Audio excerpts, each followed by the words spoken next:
Anything I say is going to be off for that. He's head-butted in. That's the problem with having fiery players. You do have to feel.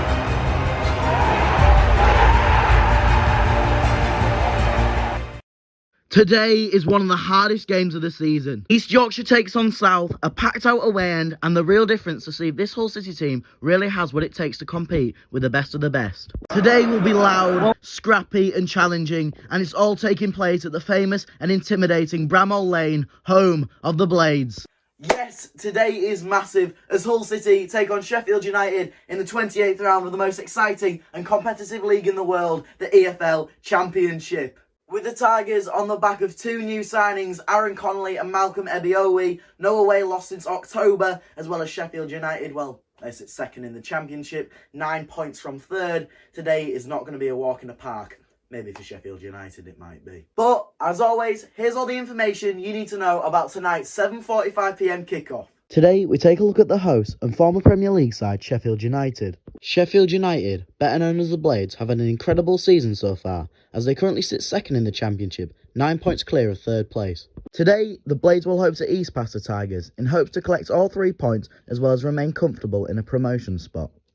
But, as I said earlier, the Blades are having a slight injury crisis, with star player and Norwegian international Sander Berge unavailable to play tonight's game. Now we move on to the history between the two sides, and I must say, it isn't close at all. Now they've played each other on 73 occasions, with the Tigers winning just 20 times, the Blades winning 33 times, and respectively 20 games that ended in a draw. The last competitive fixture ended in a 2-0 win to the Blades, with goals by Ollie McBurney and Sander Berge. What a player Sander Berge is. Honestly, I don't think he should be in the Championship. Too good. Anyway, off topic, we got battered. We didn't deserve anything.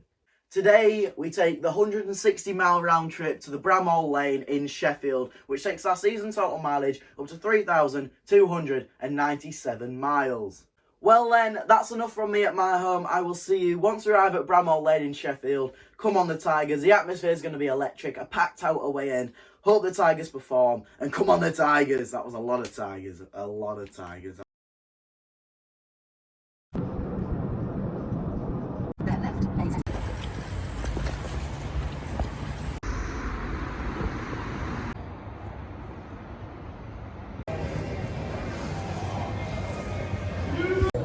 Ladies and gentlemen, boys and girls, hello and welcome from the famous Bramall Lane. After an hour of travelling and 4 hours waiting outside of the ground, we're finally here. It's an incredible ground. I think it's about a 35,000 seater. And I'll tell you what, it feels like I'm in a Premier League match. Wishful thinking, eh? Now, we talk about the lineup because it is 10 to 7, so the lineup has been announced. And to be honest, there's only one change. And it's a strange change. Louis Coyle, the captain of Hull City, comes in for Tyler Smith. Now, Tyler Smith was born and brought up in Sheffield. He's a Sheffield lad. He supports Sheffield United and he came through the academy there. So it's strange to bench him on what's probably a massive game for him. He has a lot to prove. And I think he's really confident going into this. 2 goals at Wigan.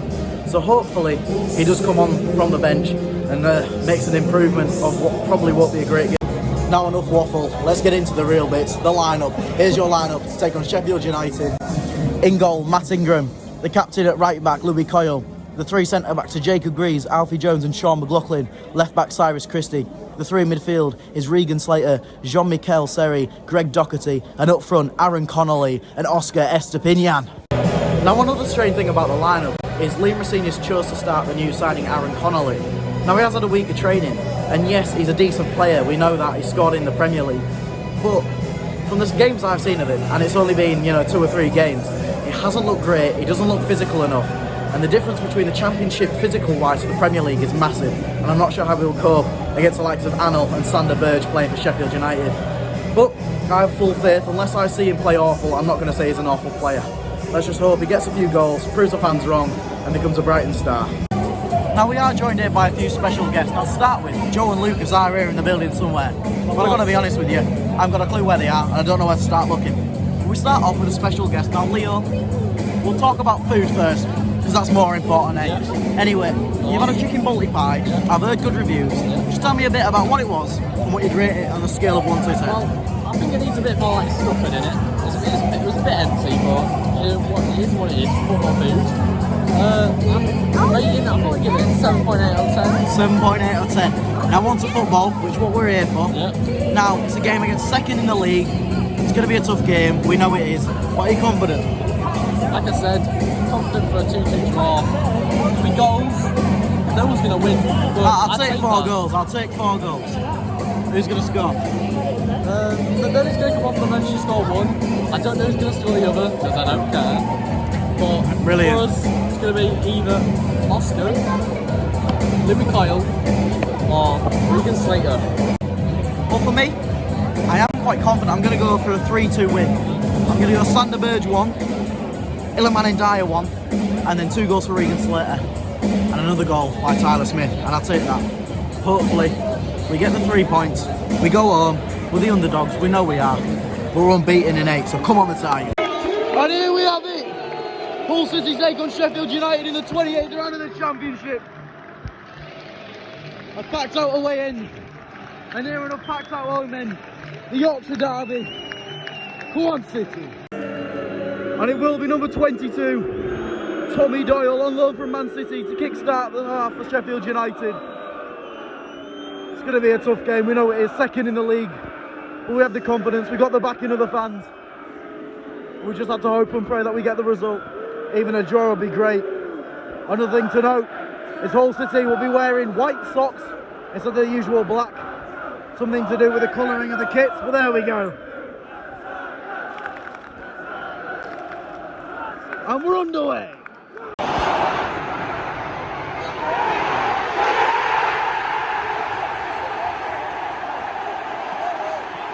And just like that, not even 5 minutes into the game and we're 1-0 down. And it's Daniel Jebinson. I have no idea what the celebration was, but he did it right in front of the away fans. We know it's going to be an hard game, but it opens up the game, I suppose. And now we have everything to play for. So poor though. Dribbling past us like we're nothing. But we keep going. We got the backing of the fans. We just have to keep positive. It's going to be a long day. Go on, Aaron. Oh. I'll tell you what. We haven't given up. We haven't dropped our heads. We're keeping going. Well in the way. Well, Sheffield United have a corner.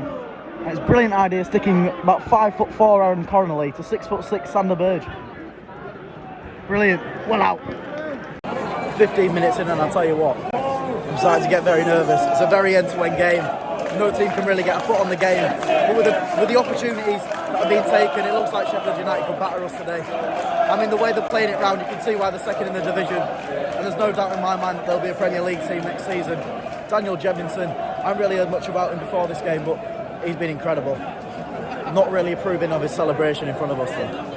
But we've kept our head up since the goal. I know it was a hectic first 5 minutes, but the last 5-10 minutes, we've sort of kept ourselves together. We haven't let go. We haven't gone all out attack. We're just trying to keep hold of it and hopefully get some opportunity. But I'm not too nervous to say we're going to get battered. I think one opportunity changes this game 100%.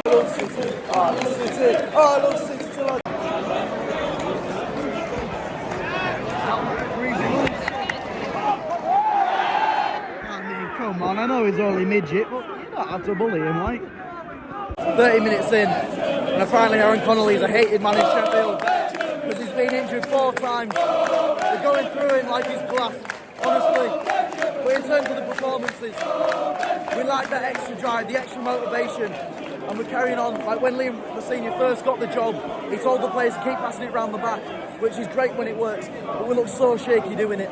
Matt Ingram's lost the ball 3 or 4 times now, and luckily it hasn't led to any major chances for Sheffield, but one of these times it is, and we're going to regret it. We just need to play it long, find the extra pass, and somehow create an opportunity to get back into this game, because if we don't, it's going to be very disappointing. I'll tell you what, Alfie Jones is a serious footballer. He's been incredible today, my man of the match totally. And he's one of those players that doesn't get enough credit for what he does. He starts every game, and he shows why he should be a starter. Fair play to him.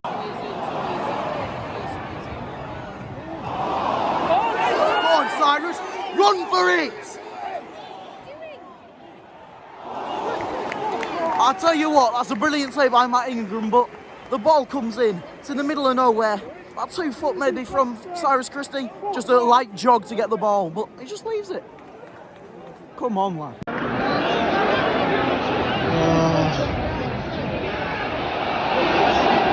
I Tell you what, that wasn't far off being 2-0. And that would have been a very difficult Liam Rosenior half-time team talk to motivate the lads. But it didn't go in, so we're alright. 45th minute has been 2 minutes of overtime. And one end-to-end half it's been. I mean, it could go either way. But Sheffield United are just too good. I mean, we've got one or two good players. Seri's played magnificent, same with Alfie Jones. But their team's just been incredible, and I couldn't fault any of them. I'm starting to get very nervous. But when I say we've got a short defender, we have got a short defender, short attacker. We have got Aaron Connolly up front. We've still got Ben Tessie on the bench. Half-time here at Bramall Lane, and it's 1-0 to Sheffield United. And to be honest with you, it's been quite a poor first half. I'm not incensed, it's not been boring, it's been very end-to-end. We haven't created many opportunities. I couldn't name you one good shot we've had this half. And watching the warming up, Aaron Connolly's not going to do a lot. I think 3 out of his 5 shots went over the bar. But it's only 1-0, and we'll talk about their first goal and their only goal, Dan Jebinson. Now, he's a decent player, but I have no idea what that celebration was about. We've done nothing wrong to him. It was a decent goal, it was a scramble in the box, and that's probably the only poor mistake that the defence has made. Matt Ingram, on the other hand, just passing it around the back, it's something I don't understand. A lot of fans like it. It shows we're in control, but we weren't. And we created a lot of mistakes. Now, one thing we have majorly lacked this half is that pace. And that's a good thing though, because Malcolm Ebiowei, the new signing announced yesterday, not here because he has got a slight injury and he wouldn't have been registered in time. That's what we need, and I think he'll do really great in these situations where we need that one bit of ability, one bit of pace, because Cyrus Christie's a great player, but he's a fullback. And that's one thing we do need, is an out-and-out winger that's pacey, can shoot, and has that, ability. He's played in the Premier League as Malcolm, so we just have to hope that he can settle in quite quickly. The injury isn't too bad, and in a game like this, he could do a lot for us all City time. Now we talk about the second half, and first we talk about the bench. We have got a very good bench. Ryan Longman, Ryan Woods, Benjamin Tete, Tyler Smith, and Ozan Tufan. What a bench that is. Benjamin Tete would be great in this situation. The Sheffield United defenders are massive. Aaron Connolly's got no chance. He's not physical enough for the Championship, I don't think. And then you've got Ozan Tufan. Yes, he might not be able to compete for the full 90 minutes, but as a sub, he's incredible. He gets the ball down and on the ball, as I've said loads of times, he's the best of the club. Ryan Woods, a solid Brexit Championship midfielder who would do great in this sort of situations. Gets the ball down, no skills, no messing about, finds the pass, we get it straight up to the wingers. And then again, Tyler Smith has a lot to prove. I mean, he was a Sheffield United boy, played for Sheffield United through the academy into the first team, and today would be a great chance for him to get a couple of goals, get his motivation and confidence up. To be honest with you, there's not a lot more to add. There hasn't been a lot of chances to talk about, not a lot of things to talk about by the performance. It's just whether or not we can get our finger out. Liam Rosenior has a fantastic team talk at half-time, because we know we're a better team in the second half. We just have to keep the confidence level, keep the motivation, and hopefully get back into the game. Come on City, I'll see you in the second half. I think this tells you a lot about who's more dedicated at the club. You've got Callum Elder, Ryan Woods and Ozan Tufan just passing it, mucking about, doing skills. Whereas you've got Tyler Smith, Ryan Longman and Benjamin Tete actually warming up, training, trying to get warm for the second half, whereas these are just there for parties. And fair play, I know Callum Elder and Ozan Tufan probably won't be here for a while, and Ryan Woods has just signed, but just shows the dedication that Tyler Smith and Ryan Longman and Ben Tete have for the club. And the Tigers are back out onto the pitch, and it will be number 19, Oscar Estubinian, the Colombian magician, to kickstart what hopefully is an entertaining second half with plenty of black and amber goals. We just have to keep optimistic. Bit of a strange kick-off though this time.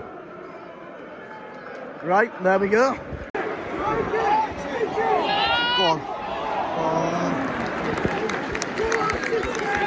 It's one of those games where there's not many opportunities and we have to take them when we get them. 60 minutes in, and for the past 5 minutes there's been a period where it's been fully Sheffield United, and I'm starting to get very worried.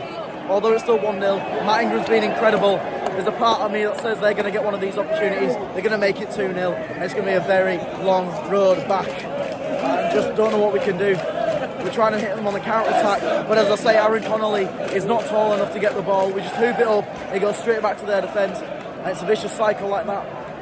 Hopefully we can get our foot onto the game, we can calm the game down and have a period like that for ourselves. I don't quite get, and I know you have to change the team around because of fitness problems, but Cyrus Christie has been our out-and-out star right back for 6 or 7 games now. He's been incredible. And then today, for some reason, we moved him up to right wing. Now, Brilliant is still on the pitch, but he's a right wing back. That's what I'll replace. Again, with Aaron Connolly, I don't get why he's starting. He's been quite poor. But I don't think Tyler Smith has done anything wrong. I mean, you saw that Wigan game, he was incredible. We just need to give the players a chance. 60th minute, and there seems to be a running theme. At the 60th minute, Hull City bring on 3 players, and that's exactly what's happened. Triple substitution for Hull City. Coming off the pitch, Regan Slater, Louis Coyle, and Greg Doherty. And coming on, it's Aaron Connolly, Ozan Tufan, and Benjamin Tete. Benjamin Tete brings the pace, the height. Ryan Longman, extra fresh legs. Go on, Cyrus, take the whole team on. Maradona turn there. Troy turn the other way. Oh, fair play, he's got past them all. Go on, Ben. Oh. Aaron. Oh, dearie me. As Aaron Connolly's girlfriend would say, really? Really? Aye. Really? Really? Go on, Aaron. Go on, Aaron. 7th time he's been on the floor today. He's either made of glass or he's pretending to be Neymar. I'll go for the latter option. Worrying signs as Jacob Greaves limps off the field. He was down and the physio runs to him. Luckily he's got back up on his feet. It doesn't look like he's able to walk great. Coming on though is Callum Elder for his first appearance in, who knows, about 4 months by the sounds of it. But come on, we've got some fresh legs on. He would have gone to the World Cup if it wasn't for his injury. So let's just hope he brings some quality into this team. Sad to see about Jacob though, hopefully he makes a full recovery. And a quick one as that. Benteke! I'll tell you what, it's a shot, who cares? I know the teammates won't be happy, but at least we get to see some sort of action. 75th minute, and I'll tell you what, the last 20 minutes have been fully Hull City. But the problem is, we like that final touch. We like the finishing, and Aaron Connolly's been dire, honestly. Worst player on the pitch at the moment. And nothing against the guy, he's probably a lovely guy. But the championship is too physical for him. Go on, Ben. Go on, Ozan. Please. Please. Ozan. Go on, Tufan! Please, someone shoot. Just hit it on target, that's all we need to do. Just shoot, man! 6 minutes to go. And there won't be many opportunities in that 6 minutes. But we have got one here. Jean-Michel Seri to take a free kick. Although I'm not overly confident because we never do anything from set pieces. You have to stay a tiny bit optimistic. Oh no! Benteke is going to be off for that. He's head-butted him. That's the problem with having fiery players. If the referee saw that headbutt, he's off.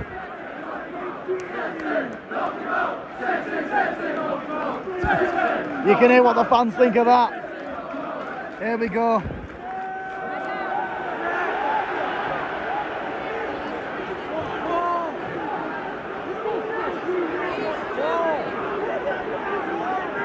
And there we have it, red card, Benteke is off the pitch. Straight red, misses the next 3 games. Oh, this is so poor. There's nothing that anyone can do about it, he's off. He saw the headbutt. I think we all want to see.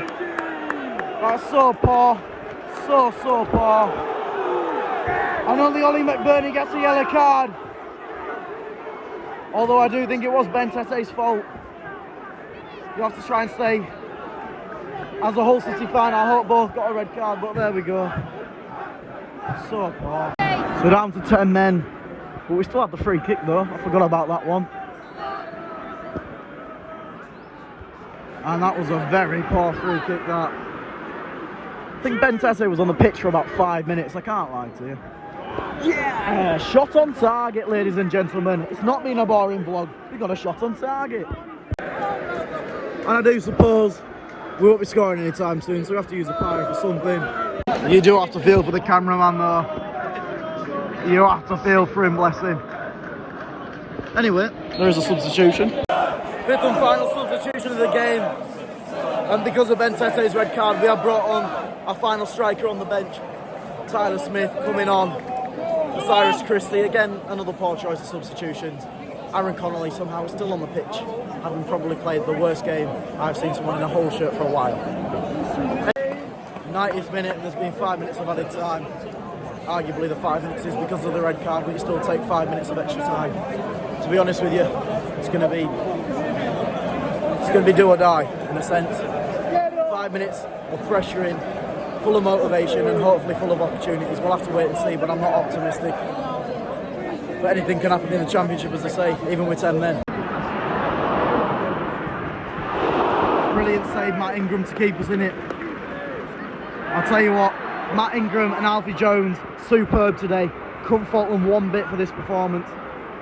In the other hand, Aaron Connolly, yellow card, 12 times on the floor, and 3 shots over the bar. I think that's a new record. Fair play to the Sheffield United fans. As I said when they played at the MKM, incredible set of fans singing most of the game, and a very loyal fan base. Probably deserved the 3 points. But if you look at what it was 2 or 3 months ago, the performance when we played them at the MKM, I can't complain too much about today. It's an unlucky result against the second in the Championship. Just have to keep positive. And there we have it, full time, and it's 1-0 to Sheffield United, and a very poor result. But to keep positive, a lot of improvements on when we first played them in September. To be honest with you, I can't be disappointed, but I think we deserve more. I think we could have plodded for more, and obviously with that red card, it doesn't help a lot. But that was only 5 minutes ago, so you can't. We had the full 85 minutes before the red card to get something, and we didn't. So poor, but I'll see when we get home. Oh dear. Well, ladies and gentlemen, I'm out of steam, I'm out of energy. But Hull City 0, Sheffield United 1, and what a poor performance that was. Red cards, pyros, fights, it was all there. Just lacked a goal from Hull City. And to start off with, now I usually start off with the goals, but Ben Tete, what are you doing, mate? Honestly, I know he's had a bit of an anger problem. I know he got sent off in the AFCON Cup 2 years ago for the same sort of reason, headbutting someone. But there was just no need for it. There was a bit of pushing in the corner. That is always pushing in a corner. It just always happens. But it's again like Oscar, short-tempered. And once it starts, it's not going to end well. Now we have to talk about the only goal, and Daniel Jebinson. What a player to start with. He's an incredible youngster, we know he is. And to be honest with you, I have no idea why he did that celebration in front of us. Yes, I know there is a bit of rivalry because we are Yorkshire, 2 Yorkshire teams. But I've got nothing against him. I mean, I don't think he's played against Hull before, so maybe it's just because he likes to wind up the away fans. The next Neil Mopey, who knows? But to be honest with you, the performance was poor, but the result wasn't in a sense. I mean, we always knew going into it's going to be such a hard game. Bramall Lane is an extremely intimidating place to go and try and get 3 points. The fans are great, the team's great, so to be honest with you, you can't be too disappointed. You look into the positive sides. 3 or 4 months ago, that could have been a 5 or 6-0 battering. Now we move on to the fans and the pride of joy of Yorkshire, the Hull City fans. Now, I've said it in previous vlogs, we packed out the away end. By that, I mean it's pretty much full. But this time, there was no empty seats. We sang for the full game. It was an incredible and intense atmosphere. And I'll tell you what, 10 seconds after we conceded in the 4th minute, we are Hull, we are Hull. We kept singing. We gave the team a bit of momentum and a bit of inspiration to try and keep going. Now we move on to the next fixture, and it is going to be another tough game. It's another game where realistically we could hope to get a point out of it, but QPR at home, now away, it was awful. We know it was. Elias Chair ripped our defence apart, but a lot has changed since then. We've got new management, new team, different players, so hopefully we can get a draw, or maybe even push for the 3 points. I don't see why there isn't any problem with doing that. Once again, thank you all so much for watching. It means so much just even watching this. But if possible, please like, subscribe and turn on notification bells if you're feeling nice. It's been an incredible day in sort of senses as nice day out, nice stadium, nice food. Result wasn't great, but to be fair, it was a good atmosphere and I'm proud of this Hull City team. We'll move on to the next game on Saturday and I'll see you all very soon. Come on the Tigers!